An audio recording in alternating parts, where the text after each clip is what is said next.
Hello, hello, hello, hello, hello, everyone. Welcome to another episode of Sree's daily global COVID-19 show. My name is Sree Sreenivasan, and today is episode 233 in 233 days, and we have a very important topic with 5 days to the election, Gen Z and first-time voters. We have 3 guests with us, Marie Mendy, Julio Taku, and Treasure Brooks. Marie is a student at Cornell. She's a recipient of the Gucci Changemaker Scholarship and founder of at Blueprint Archives on Instagram. Julio Taku, don't call him Julio, is a student at Stony Brook University, culture editor of the Stony Brook Press, and host of Across the Mic with Julio Taku. And we're also joined by Treasure Brooks, a student at Harvard, an activist and cultural critic, and host of The Meteor Explains on IGTV. This is part of our Stony Brook journalism episodes. We have my students at the Stony Brook School of Journalism producing several episodes as part of their Digital Innovations in Journalism course. And tonight's episode is produced by Gabriella Santana, Kiara Arias, and Tania Taheri. You will meet Tania and Gabby in just a minute, and then you will meet our other guests as well. Hi, everybody. I'm Sree. I'm the Marshall Loeb Visiting Professor of Digital Innovation at Stony Brook School of Journalism. Thank you all for being here. Please tag and share with your friends right now.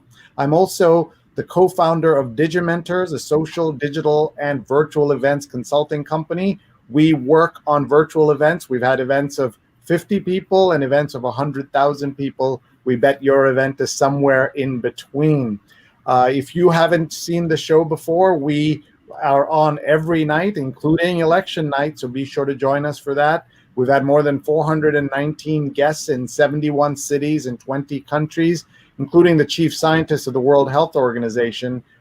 Our archives are on youtube.com/SreenEt, and we're in partnership with Scroll Global and Scroll.in. We're so grateful to our producers, Rose Horowitz at Rose Horowitz 31 and Vandana Menon, Vandana_Menon. We're live right now on Facebook, on Twitter, on YouTube, and on LinkedIn. Please hit share and make sure your friends and family around the world can join us. Is there a more important topic than what's happening with this voting and what's happening with first-time voters? By the way, I want to give a big shout out and thank you to our 2 producers, Rose and Vandana, as well as our other colleague, Neil Parekh, for last night on my 50th birthday. They took over the show and surprised me with an incredible episode with so many friends and family members around the world watching, participating, sending in videos. It was an amazing evening. Despite the pandemic, despite shutdown, I felt very connected and very grateful. So if you're ready now to talk about the elections, we're going to be bringing on in a minute Marie Mendy, Julio Taku, and Treasure Brooks. But before that, let's please say hello to Tania Taheri and Gabriella Santana, who are my students at Stony Brook School of Journalism. Hi, folks. Hi, how are you? Thank you so much for arranging this for us. Tell us how you decided on this topic. Tania, you first. We picked this topic because we thought it was very relevant and timely as the presidential election quickly approaches, and as many young voters are dominating the polls and casting their votes early. Great. And how about you, Gabby? Yeah, very similarly. This seems like just an incredibly timely, relevant sort of topic, especially considering the fact that Gen Z is doing very well in terms of like polling numbers. And I read a statistic about how we're already, in terms of early voting, not specifically Gen Z, but overall in early voting, we're doing much better than the previous 2016 presidential election. And I just thought it'd be really interesting to like delve into an entire new set of like voters that are, able to do so this year. Excellent. And we're going to meet our guests in just a minute. I will say that what would be really interesting is to hear from folks who are voting for the first time this election cycle, because they were too young to vote in 2016. In my own home, I have 2 17-year-olds who turned 17, so not old enough yet to vote in this cycle, but they're doing the best they can. And my daughter is involved with an organization called Coalition Z that works with Gen Z, but she and her twin brother, of course, are too young to vote in this particular election. So let's put the card back on and let's welcome Marie, Treasure, and Julio. A reminder, Marie is a student at Cornell, Julio is a student at Stony Brook, and Treasure is a student at Harvard. And all three of them are involved in various ways with voting and elections and just paying attention to what is happening all around us. And so we're very grateful to them for spending part of their Thursday night with us. Hello, folks. Hello, good evening. Good evening. I'm going to ask each of you a simple question. Where are you? How are you? And how's your family doing through the pandemic? And then I'll hand you over to my two students. Julio, let's start with you. I am currently in Huntington Station, Long Island. That's in New York. I am doing personally pretty well. I'm in good spirits. I'm healthy, and so is my family. It's the least I can ask for. Yeah, that's very important. And God bless and good luck. Let's go to Treasure. I am currently in New York City. I'm doing well, and as is my family. Thank you for asking. All right. And let's go to Marie. I'm in Ithaca, New York for school, but as for my mental, I'm doing as best as I can with school and like the COVID situation. But my family's doing well, so thank you for asking as well. Excellent. I'm now going to hand this over to my students, Gabby and Tania. Over to you, folks. To start, I would like to thank you all for being here. I would like to start with, have you voted before? If so, what election was it, and what was that experience like? Julio, let's start with you, please. I personally, the last election I voted in, it was a local one, and I cast my ballots with my parents. It was the first time we voted as citizens, which felt incredible. My parents they were recently naturalized when we voted in the local elections, and it was very satisfying. It was like a way of affirming us being here about 10 years now. So that was my voter experience. That is amazing. Thank you for sharing your positive experience with us. Marie, can we please go to you? Sorry. I've never voted before. This will be my first election voting. But yeah, my parents are like avid and religious voters. They're immigrants themselves as well. So I think they've kind of like instilled that kind of fervor within me. So.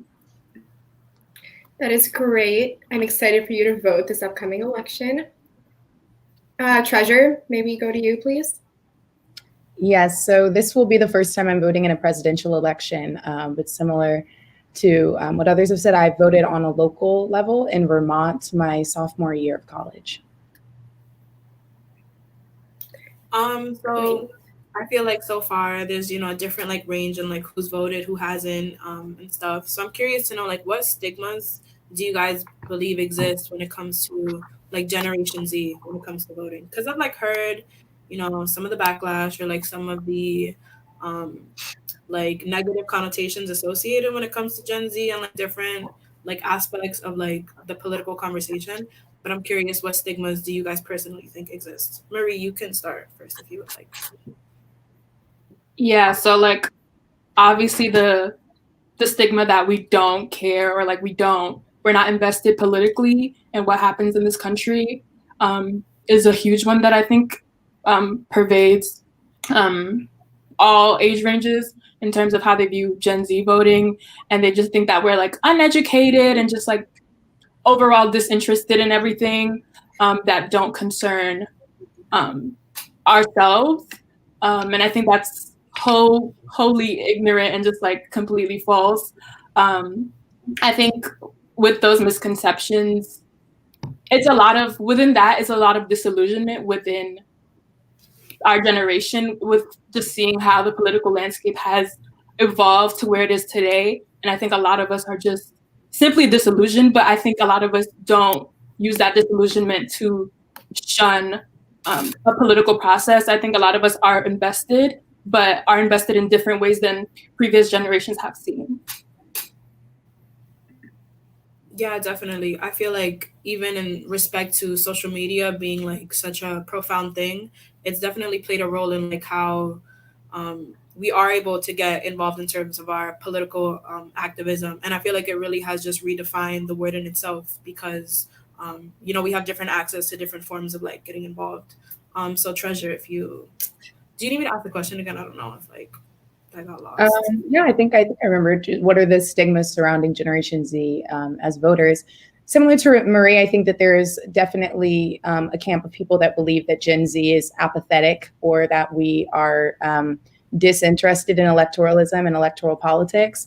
And then I think there's another camp that actually understand we're incredibly politically engaged to the point of almost being maybe hypersensitive to politics. And that's where we see the sort of stereotype of being the snowflake or being irrational when it comes to politics. They're very, very rooted in emotion, I think, for our generation, which I don't necessarily think is a negative thing, but it's definitely a stigma that's recurring and that we're going to see how it really manifests this election season. Because I think that in the conversations I've had, the intergenerational conversations I've had, a lot of older people don't believe that the sort of zeal we feel in terms of our ethical codes will transfer over to the numbers. And I think already with early voting, we're seeing that that's not true.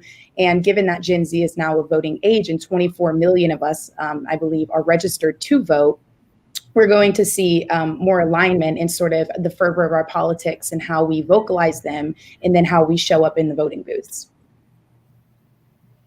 Yeah, definitely. I agree. Julia?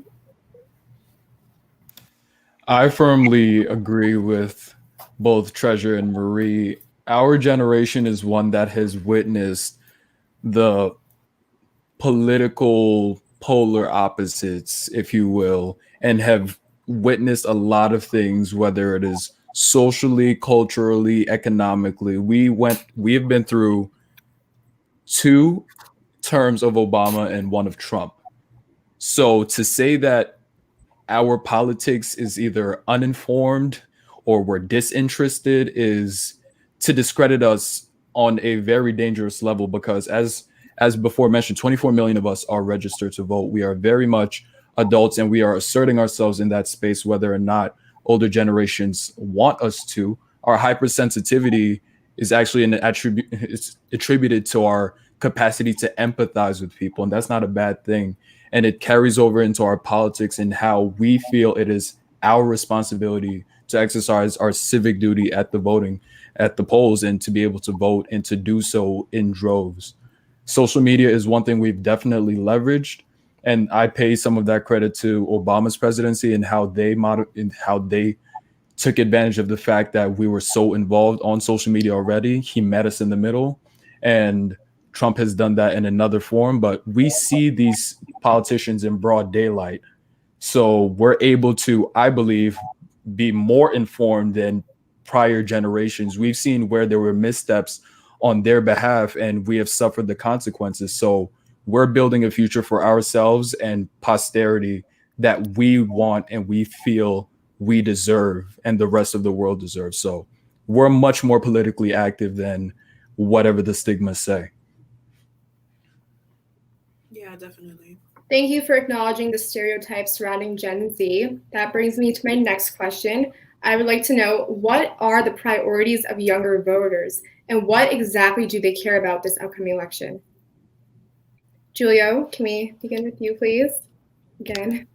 No problem. I think one of the very, very large topics our generation is concerned with is overall justice and police brutality. In the wake of the current social/racial uprising and awakening, we are really, really holding these institutions and systems accountable for how they have underserved people, whether they be whether they're minorities or have just been disenfranchised overall in the political field. We are putting a magnifying glass on these systems and asking them to see us and acknowledge us and give us full agency of our being. So I truly believe that that's something that's very important to us, as well as what the political landscape looks like in terms of whether it is a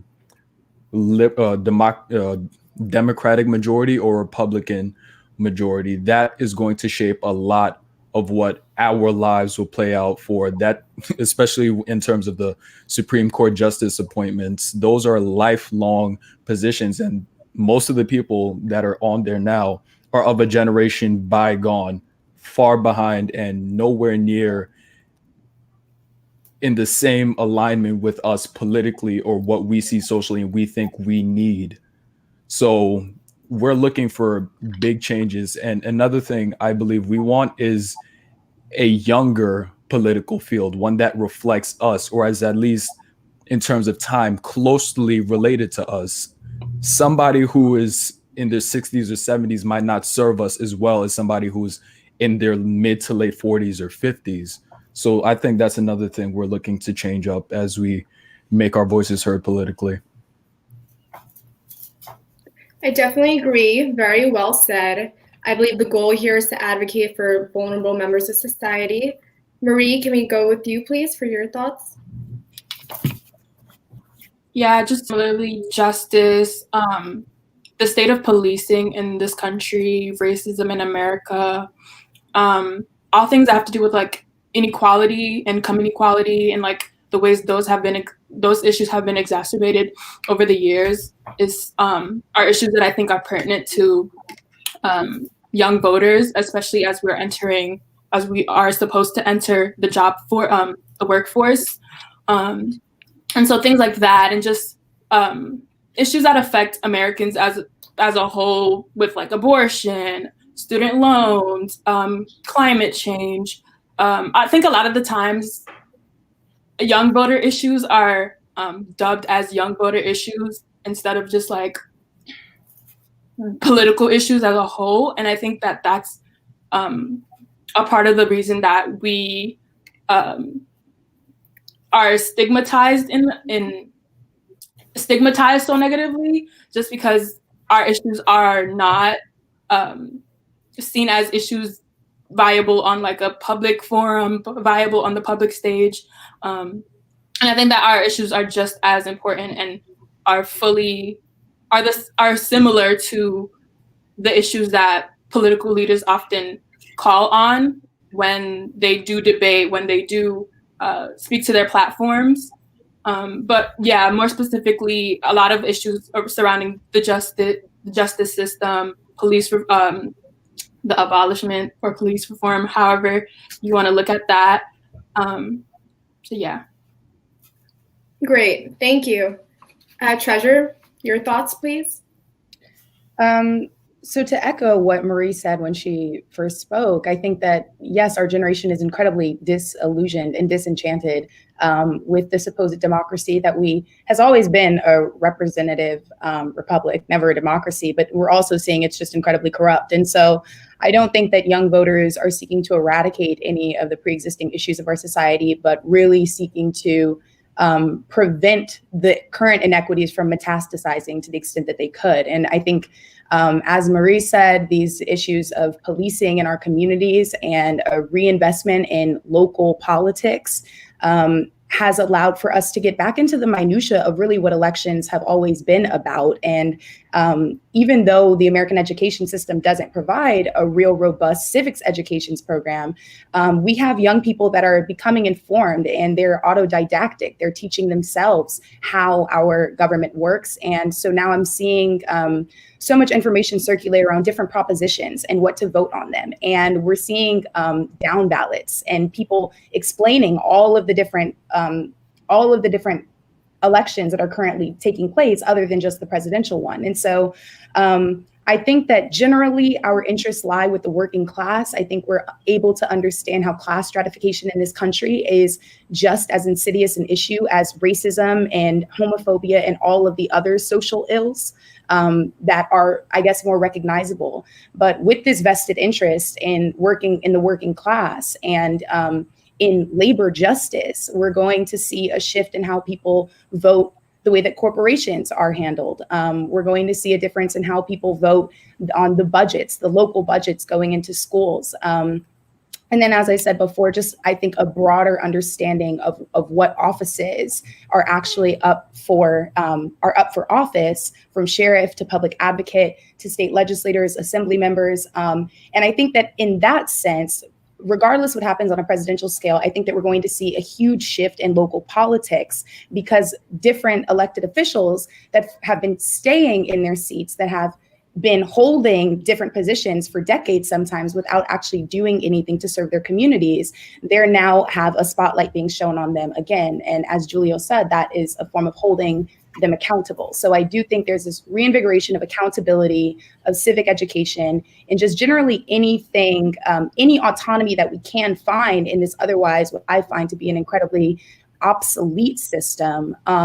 We're going to use it. And so those nooks and crannies that get into the way that class inequity manifests itself and how it functions through budgets, through different smaller offices that people aren't aware of, I think those are where Gen Z is focusing.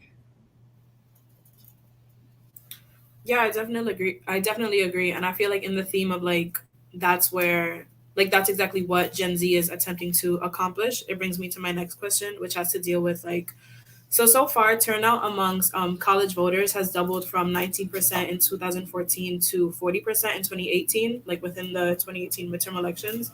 And this is a pretty interesting number, considering that young people are like technically considered to maybe like vote in lower numbers. But I'm curious, like, what you guys think. Like, why do you think, what do you think caused this drastic increase? Anybody can start. I don't mind starting.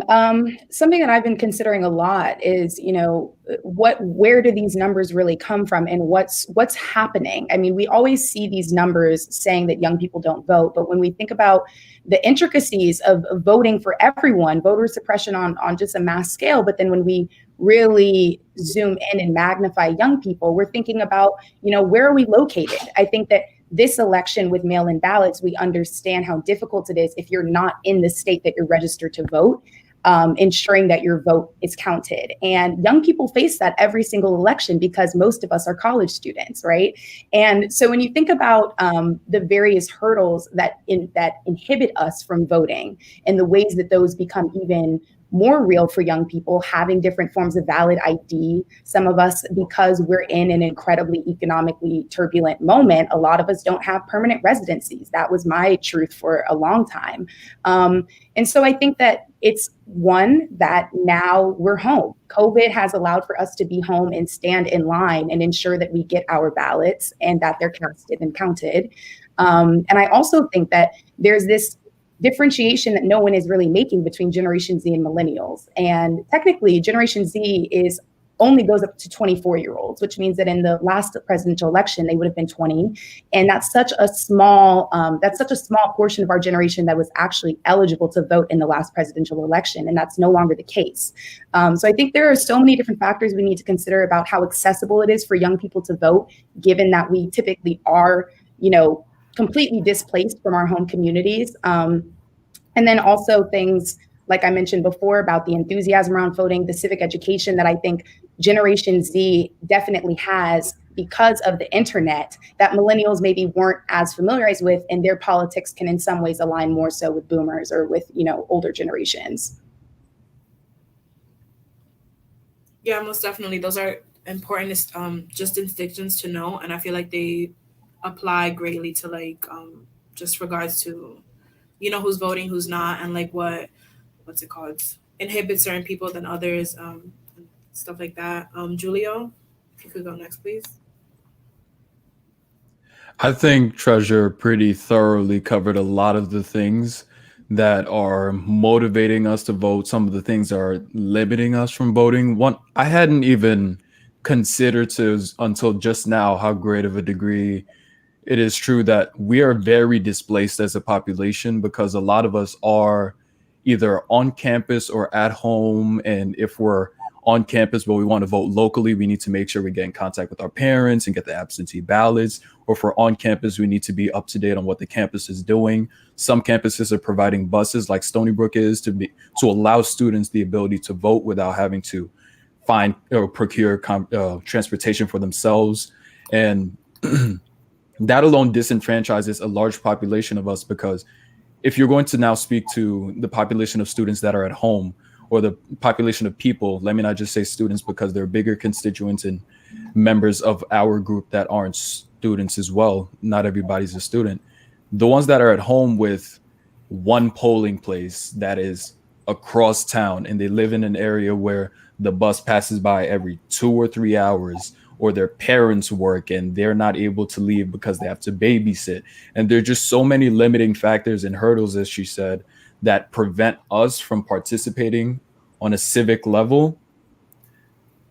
But on the same token, we are more motivated, I think, than ever before, due to the fact we have seen some god awful grievances against not only our generation on a rhetorical level, with people just talking down at us, underestimating us, but also we have seen the evils of what the current political system can do, what it has done against some members of our community, whether you're marginalized, you're part of the LGBTQ community, you're part of the Dreamers community, you're Latinx, you're Hispanic, you're Black, and you're worried about whether you'll be able to get home safe, and just a lot of things that have to do with our very personal identities and realities as people are on the line right now. So us participating, I think a lot of us feel it is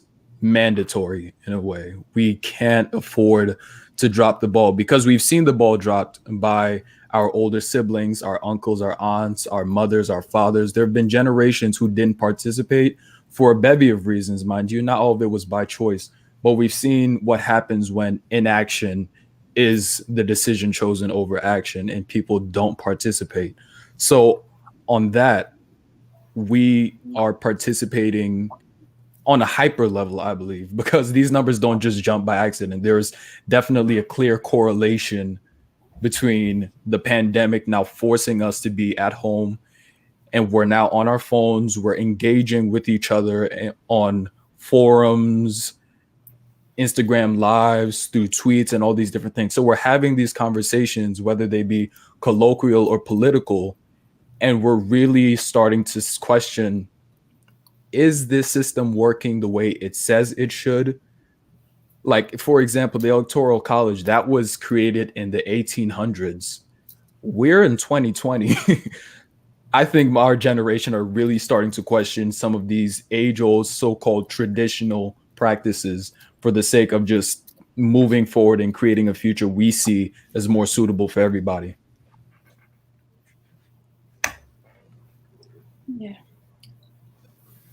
Yeah, I think they pretty much covered it. What I just want to add is like the idea of investing in local politics, because the numbers that you guys pointed out were for the midterm elections, and midterm elections are national, are more local.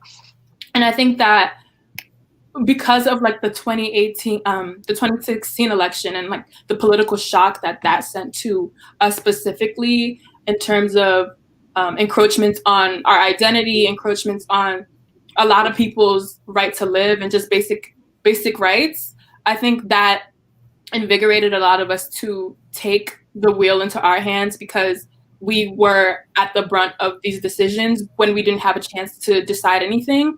And so I think the political campaign that like ensued in for the 2018 midterm elections really reflected our as a generation, the need to invest in our local politics, and the need to invest into who's our local representatives, who's our local judges, and like those decisions affect us almost more than national elections, because those are the things that affect our daily lives.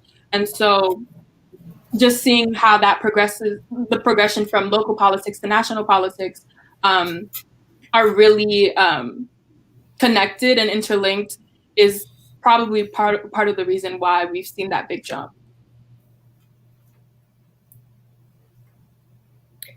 Thank you. Julio, you mentioned the Electoral College. That actually brings me to my next question.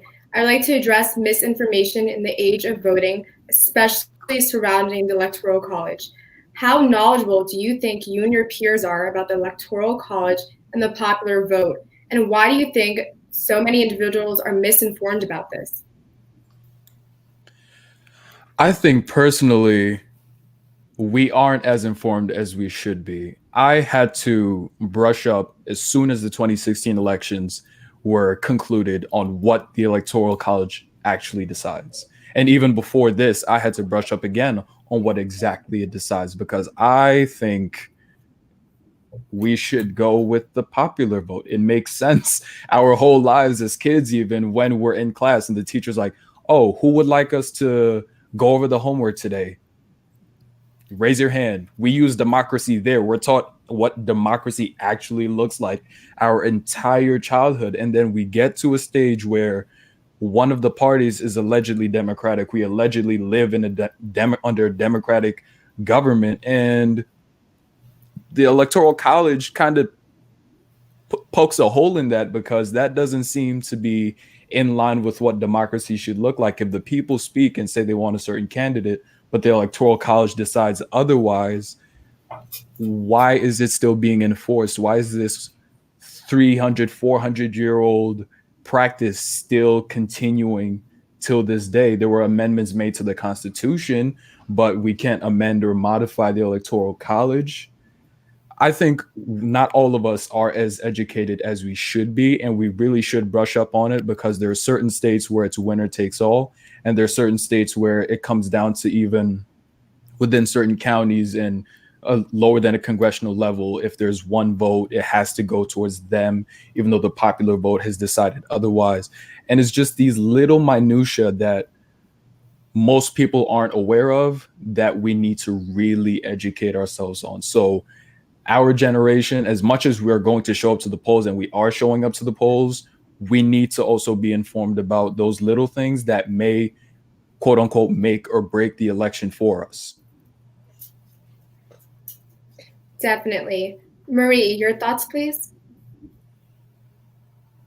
Yeah, similarly, I think a lot of us are misinformed, but I think back to the 2016 election, we've been jolted to kind of invest further and further investigate into what the Electoral College is. I think I remember a lot of us, like when I was in high school, we were like, oh, like, what is this? Like, obviously the popular vote said Hillary was meant to win. And so like that further disillusionment caused some of us to kind of investigate that further.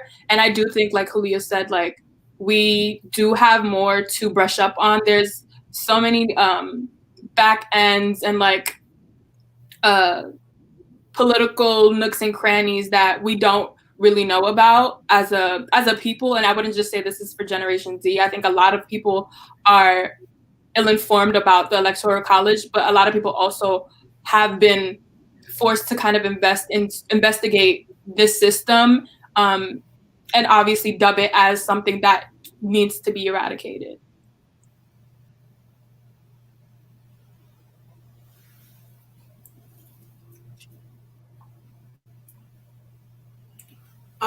Yeah, I feel like that definitely has a lot.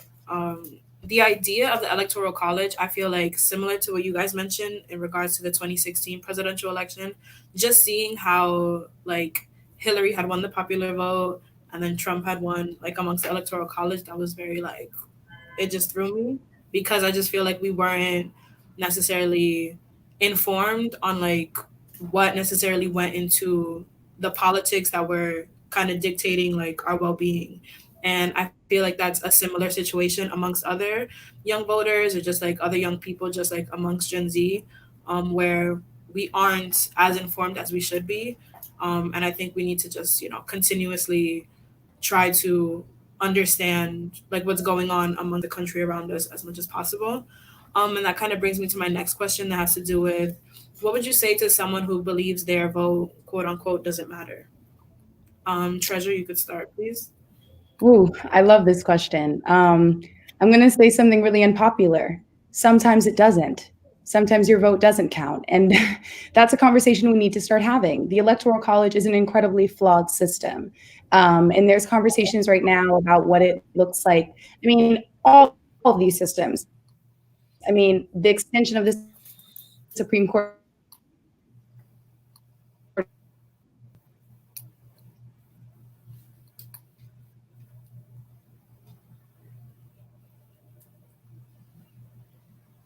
I think Treasure's having some Wi-Fi issues.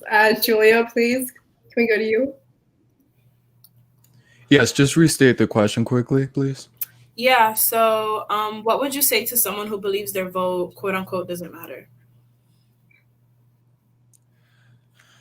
Oh, in that case, I would have to agree with what Treasure began saying. In some cases, your vote doesn't matter as much as you would like it to, because the Electoral College is indeed a flawed system. But in the spirit of what we need to happen, you have to show up. I would prefer you show up. Let me not say you have to. I don't want to dictate what people do with their free time and how they exercise their agency in the political process. But you need to think outside of yourself and consider those who your vote will change a lot for. If you are a cis hetero man of any background, of any ethnic background, you have the patriarchy on your side. You will likely be okay regardless of who is in office. But if you are a transgender man or woman, the election might decide your personal security, your bodily security, whether you'd be able to marry who you want, whether you're able to get proper health care, whether you're able to be safe in the streets, because we are creating and support the electoral candidate or the decided president creates a culture in which your identity is one that is not just tolerated, but celebrated or supported enough for people to not be comfortable, or at least feel they can inflict harm on you, whether it's verbal or physical. Whether if you're a cancer patient and you have pre-existing conditions, is my healthcare going to be together? Am I going to be able to see the same doctor? If you're undocumented, am I going to be able to continue to live comfortably? Is there a fine path for me to become a citizen? There's so many different things that people have to contend with outside of ourselves that we don't consider when we selfishly say my vote doesn't count and we decide not to do anything. Sure, your individual vote might not count, but your participation in the collective system definitely has the power to change things on a massive scale. So we need to think a lot more holistically and on a macro level when we make such statements, and when we try to get others to align with the belief that our votes don't count. And also, I believe it dishonors the people who have literally died in order to get us the ability to vote. So to say your vote doesn't count or it doesn't matter is disrespectful first and foremost to those who came before us. Yeah, definitely. Marie, your thoughts?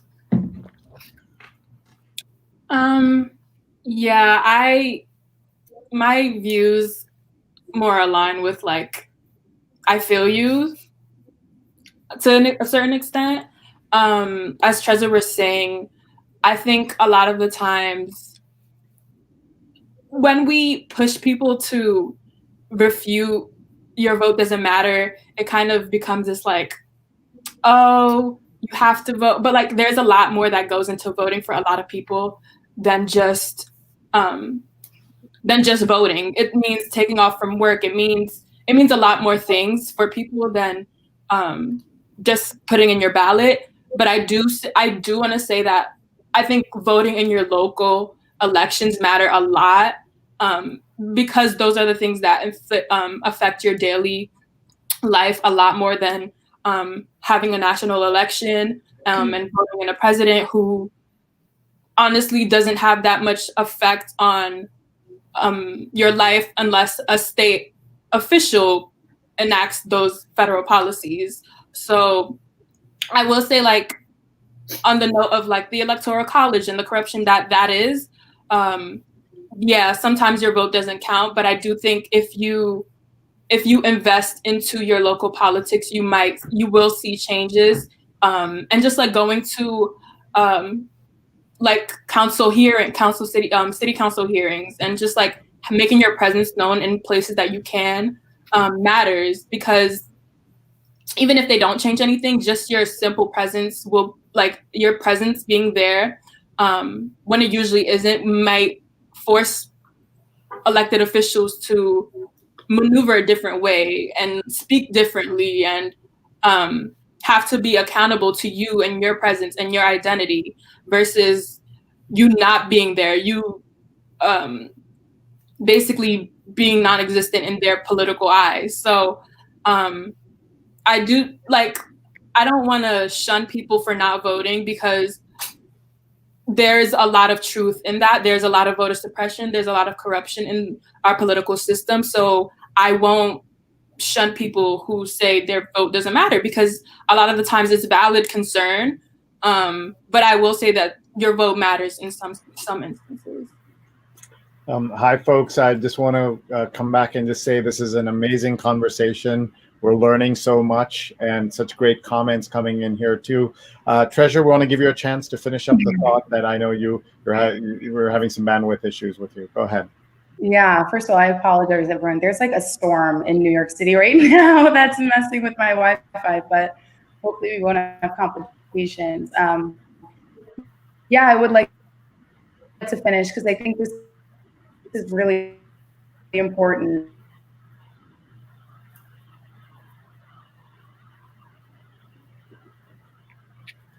I'm going to ask Treasure, if she doesn't mind, just in the side comments, if she just wants to write up something, we will read that out from her, and maybe she'll try to come back. And if we see her moving, I can see that she's frozen, and we're sorry that's happened. We just have a few minutes left. I want to get some of the questions that people have been asking. We have a question from Nick.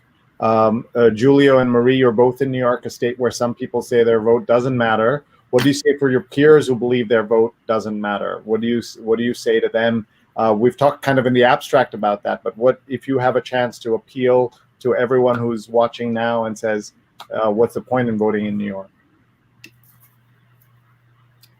So like I was saying, like your local elections matter a great deal. So like voting for your local judges and voting for your representatives, those things really affect your daily life. So I would say, even if you don't think your vote matters in the grand scheme of things within the electoral college, on the ballot are more issues that will affect you.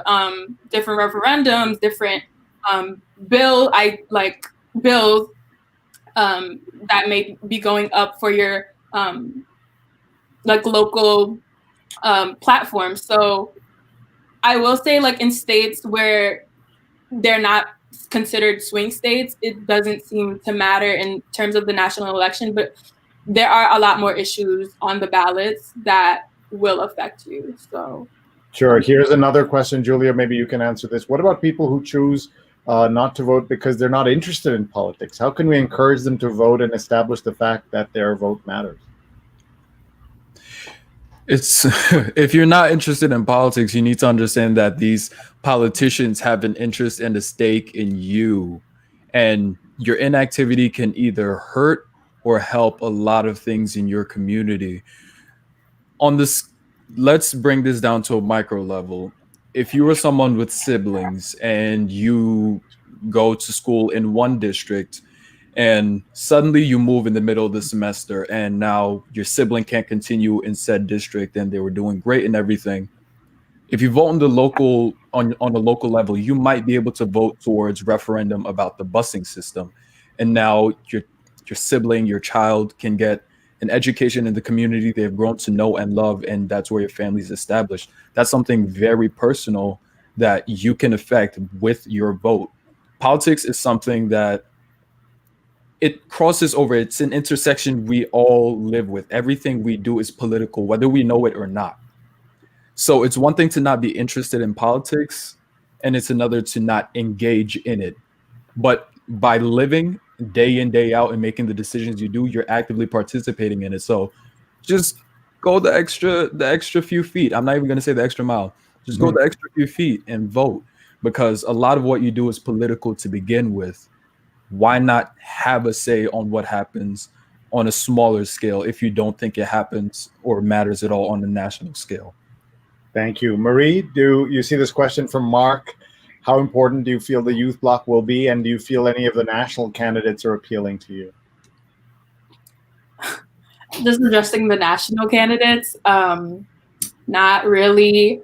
My vote this election will be based on like the immediate material conditions of other people who will be affected by my vote. So like Julio was saying, even if I'm not personally invested in that, I do know that there are people who will be affected by either outcome. So I'll just do my part. But in terms of how important the youth bloc will be, I will say that this year, as numbers have been showing, young voters have been turning out and have been mailing in their ballots, have been showing up early in larger numbers than previous years.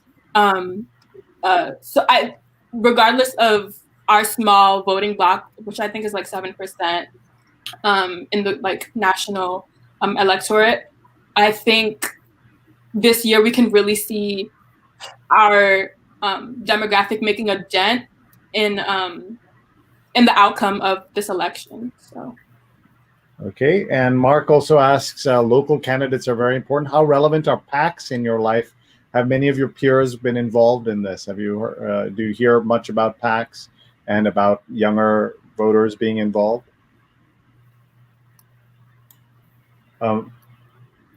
Marie, do you have a thought on this? So in terms of PACs in my life, no, I wouldn't say they're very relevant, but I do understand that like the funding and the ways that elections have been funded have been oftentimes corrupt, and in terms of just like the connections between big PACs, large PACs, like funding and having a stake into our elections more than the people do. I do think that that's an important issue to bring up and an important issue to discuss. But I will say that I think in terms of grassroots organizations helping to fund local elections and young people having to kind of invest financially into how these elections are turning out is going to allow us to have a larger stake in that. So I do think if we do want to see change, we do have to put in $1 and divest from these large institutions and conglomerates funding elections and having more of a stake than we do. Thank you. Some nice comments here. A great discussion, heavy thinking energy. And Samantha says it's a great discussion. It's very important. Thank you for your comments, everybody. I'm going to ask everyone to give us a final thought, and then we, including our student co-hosts as well. Let's start with Julio. And we should just want to make it clear, Julio, that that's how you pronounce your name. In case people think we've been mispronouncing it all day, I'll give you a chance to explain the origin of your name and give us a final thought too, please. Yes, precisely. My name is Julio, not Julio. My father's name is Julius, so he gave me the truncated version of his name because he wanted to keep the whole thing. And so what happens when people call you Julio? Do you correct them once? I correct them the first time, usually the second time. By the third time, I'm not answering to it. At that point, my name is such an intimate part of who I am, and that's the lowest level, the bare minimum show of respect you can give me. So if you can't get my name right, you don't respect me enough, and I can't then entertain it. Say my name right or don't say it at all. Good for you. All right, let's get a final thought. Thank you. My final thought is, as we are now less than a week away from the election, we have seen what the last 3.5 years have been like. We have seen what they have looked like. We know the statistics, whether or not we agree with them. And we have seen the country become a laughing stock, the butt of many, many, many jokes from nations that the current POTUS has spoken down on, like talked down to. So whether or not you like either candidate is almost irrelevant. We need to stop playing into personality contests when we consider politics. You need to think of what the candidate can do for you, your family, and others on a more communal level. America is a very individualistic country. And I think as soon as we start to divest from that, the better, because then collective interests can now start to form and we can build community, true community. And that's what patriotism should look like. And we need to participate. If you are able to participate, please do. If you are unable to, that is fully understood. Get the word out. If you feel your vote doesn't matter, I don't know what to tell you this close to the election, but there are people whose lives are quite literally at stake. Their livelihoods are at stake. So if you don't care too much for national politics, at least engage on a local level, because those are even positions you as a mere citizen can run for and potentially win. So if you want to properly invest in your community and have your community invest in you, you should show a vested interest in politics. Thank you very much. Julio, where can people find more of you and your podcast and everything else? You could find me on Instagram at Julio_Taku. I recently launched a podcast called Across the Mic with Julio Taku. The first season is dedicated to Black women, as this year has been particularly difficult for Black women, and I want to honor, respect, and exalt them in any way, shape, or form I can. So if you are a Black woman, you own a business, a product, or you're an entrepreneur, please reach out to me. I will be featuring you either as a guest or be promoting said business on my podcast. And I'm also one of the I am the culture editor at the Stony Brook Press, one of two. So if you want to engage with my work over there, feel free to. I've also written for Shades of Long Island. It's an online media outlet run by Maya Jones, in which the voices of the youth and people of color on Long Island are highlighted, celebrated, and presented on the world stage. So that's where you can find me. Excellent. Thank you very much. And Julio, we appreciate you and your comments. And just looking at some of the great comments here, including Mikhail says, so many bright minds all in one place. Great job to all involved. Let's go to Marie. Your final thoughts, please. Yeah, I just want to echo Julio's statements on the importance of community and building coalitions. Even if you don't decide to vote in this election, I think it's important to nurture your communities and organize in whichever ways you can. So mutual aid and crowdfunding and just various ways that you can get politically involved and affecting things on a local level to then magnify things on a national level. I think a lot of the times, like Julio said, this country has been very individualistic. And I think it's time to kind of put the collective on a forefront. So yeah, that's my take on this political landscape. So yeah, just hold your neighbor in mind when you do decide to make any political decision. Thank you. And Marie, where can people find you? People can find me at Senegalese on Instagram, that is SENIGGALESE. And my page, the Blueprint Archives, that's Blueprint without an E, on Instagram, is to kind of highlight the stories and the beauty and the humanity of Black people outside of trauma. So. Excellent. Thank you very much. And Marie, congrats on your great work. And thank you for joining us. Let's go to Treasure. And Treasure, we're asking for your final thoughts. I see you've switched to your phone. Yes. My final thoughts. I encourage people to go out and vote. I encourage people to familiarize themselves with what a ballot looks like before they go and vote, because it can be a little bit confusing. And I would also really, really, really encourage, especially young people, but everyone, to start looking into international solidarity. I know it's very easy to get into this sort of Western-centric view of politics. But as we've seen in recent months, the entire world is in a very volatile moment politically, socially. And so I really hope that we can familiarize ourselves with the ways that governments work in other places, start building community infrastructure in our communities and abroad if possible. And just to sort of broaden our viewfinder right now, because we're seeing that these systems of oppression we experience in the States are interlocking across the globe. And if one comes down, which I do believe they will soon, then hopefully they all do. So just keeping our politics as broad and expansive as possible to encompass as many people as possible is what I'd say. Brilliant. Thank you very much. And where can people find you, Treasure? You can find me on Twitter at Treasure F. Brooks, as well as Instagram at Treasure F. Brooks. Terrific. Thank you so much. And thank you for being with us. We're going to go to our students and ask them about their thoughts and what they learned tonight as well. Let's go to Gabriella. Hi. So firstly, I want to just thank you guys for just initiating such a really important conversation. And you guys had very different, just different talking points that were really strong. And I really just appreciate all of your insight. And I think it'll definitely inspire just, other young voters, hopefully other people amongst Gen Z to go out and just do, their civic duty.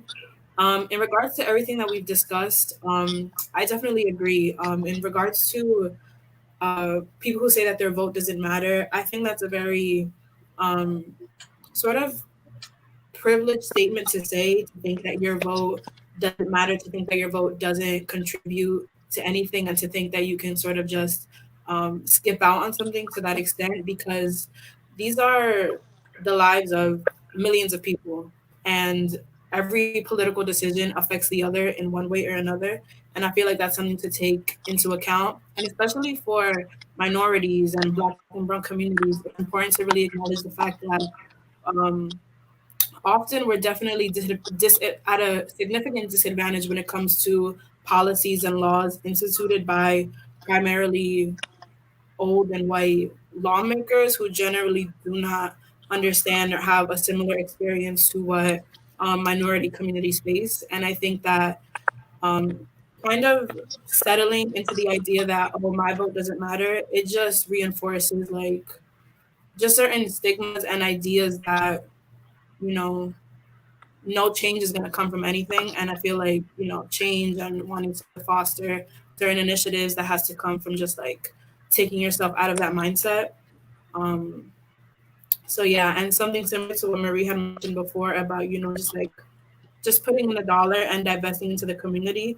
I think that's incredibly important in the entire aspect of, so, create change on a national scale, on a larger scale. We really have to start locally and amongst our own community, because that's where we see just change and just things mobilizing first before we see it on a larger scale. So, yeah. Thank you, Gabby. Let's go to Tania. I really enjoyed having this discussion. I would like to thank everyone for being here. I truly believe our generation is a generation of change. In order to implement change, we must use our voices and cast our votes this upcoming election. I really hope this conversation pushes viewers at home to take initiative and cast their votes this election season, and educate not only themselves, but everyone else around them. Thank you, everyone. Thank you, Tania, and such great comments coming in, including from Blaze. Great discussion, guys. Very refreshing to see great young minds articulate their points brilliantly. And Julio, I think you know this person right here. Great insights. Keep it up, guys. And this is the Julius who is responsible for the name Julio and so much more. All right. Thank you very much, everybody. This was a great discussion. I learned a lot. I know everybody else did as well. Truly appreciate all of you giving us your time. Folks, there are 4 days now left till the election. Please make sure you vote. As we heard, it doesn't matter if you think where you are, your vote doesn't matter for the national election, but it does. But more importantly, it also matters for all the down ballot ticket offices. They all matter, no matter what level. So please go ahead and vote and support this democracy. It's all we've got. So please do that if you can. And if you can't vote because you're not you're not qualified to vote, you all know people who should be voting who may be a little apathetic. Often I find our international students and others are the most revved up because they understand what's at stake here, or they come from places where they don't have the kind of freedoms we have here. So everyone, please make us encourage everybody you know to vote. And Jonathan, who's watched 233 episodes in a row, says, informative show. Thank you. And I appreciate all of you. Thank you very much, everybody. We'll say goodbye.